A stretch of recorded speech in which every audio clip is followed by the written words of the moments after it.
Oui, alors je m'appelle Améliane Jouve, je suis artiste plasticienne installée sur Nantes depuis janvier. Alors moi j'ai commencé ma formation artistique, j'ai fait un bac SCD2A, donc art appliqué à Nantes. Et ensuite je suis rentrée aux Beaux-Arts de Angers, où j'ai fait tout mon cursus.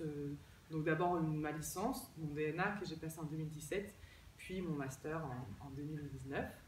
Et donc pendant mes recherches et pendant mon parcours aux Beaux-Arts, j'ai travaillé notamment sur des notions de territoire, de paysage et puis de frontières, de cartographie, tout ça. Ce qui m'a amené à faire un séjour d'études aussi en Israël pendant 6 mois. Donc j'ai fait aussi cette étape qui a été assez déterminante dans mon travail, dans mes recherches et notamment pour l'écriture de mon mémoire. Et voilà, donc du coup je suis sortie des Beaux-Arts en 2019, ce qui est assez récent.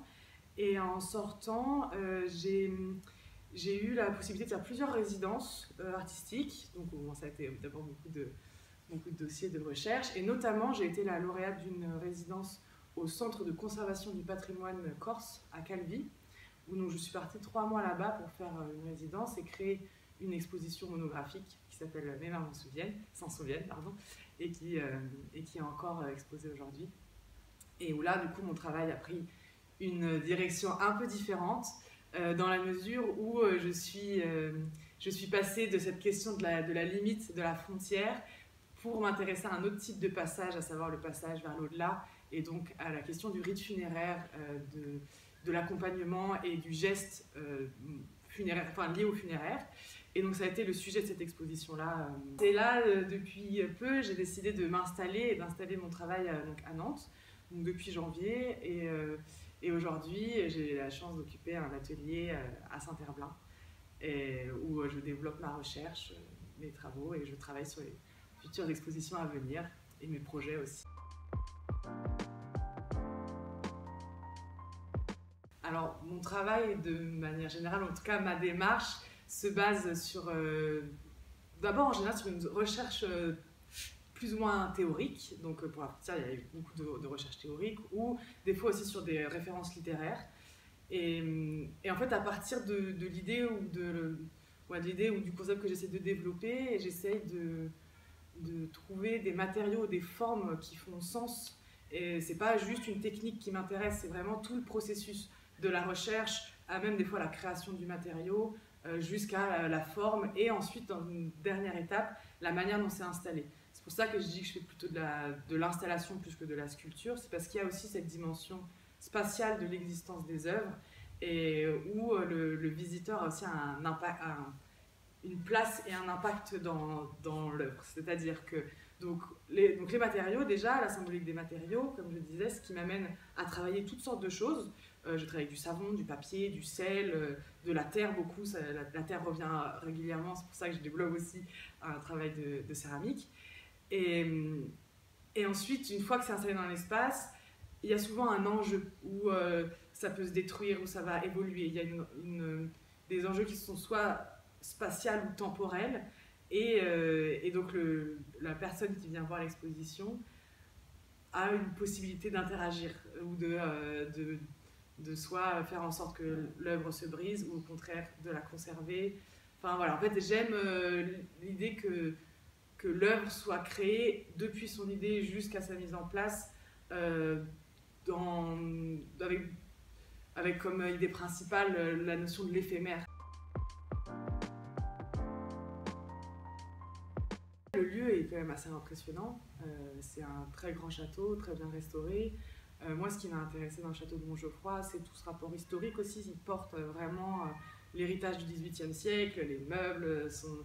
Enfin, il y a vraiment tout cet univers-là qui est préservé et qui est un peu le cœur de l'activité du château. Et après, ce qui m'a aussi beaucoup intéressée quand j'ai pu échanger avec le régisseur du château et visiter la chapelle notamment, c'est quand même à expliquer que sous cette chapelle existait la crypte familiale, et qu'en fait le château appartient à la même famille depuis sa création, et tous les descendants en tout cas sont inhumés dans cette crypte. Donc il y a un rapport, c'est le lieu qui fait le lien depuis la création du château jusqu'ici, et qui est encore utilisé à ces fins-là aujourd'hui.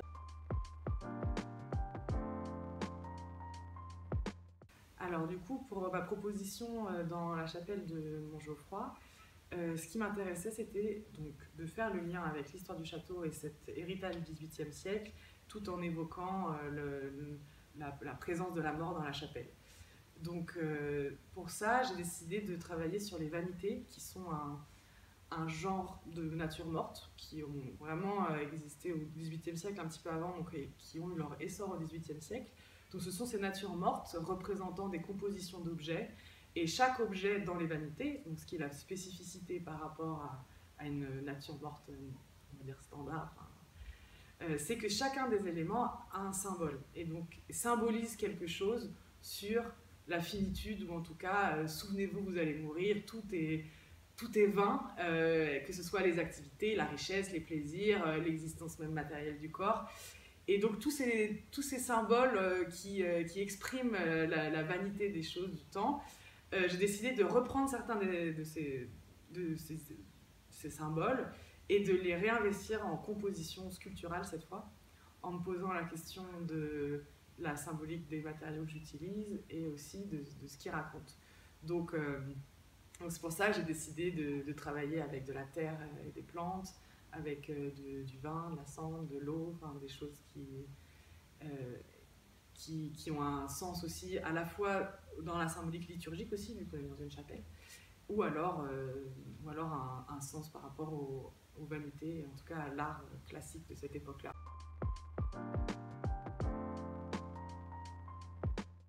Parce que déjà, je trouve que c'est un très bel événement de mélanger patrimoine et art contemporain. En plus, j'en suis particulièrement sensible vu que j'ai travaillé dans le centre de conservation et je trouve qu'il y a quelque chose de très riche là-dedans à essayer de combiner des temporalités différentes.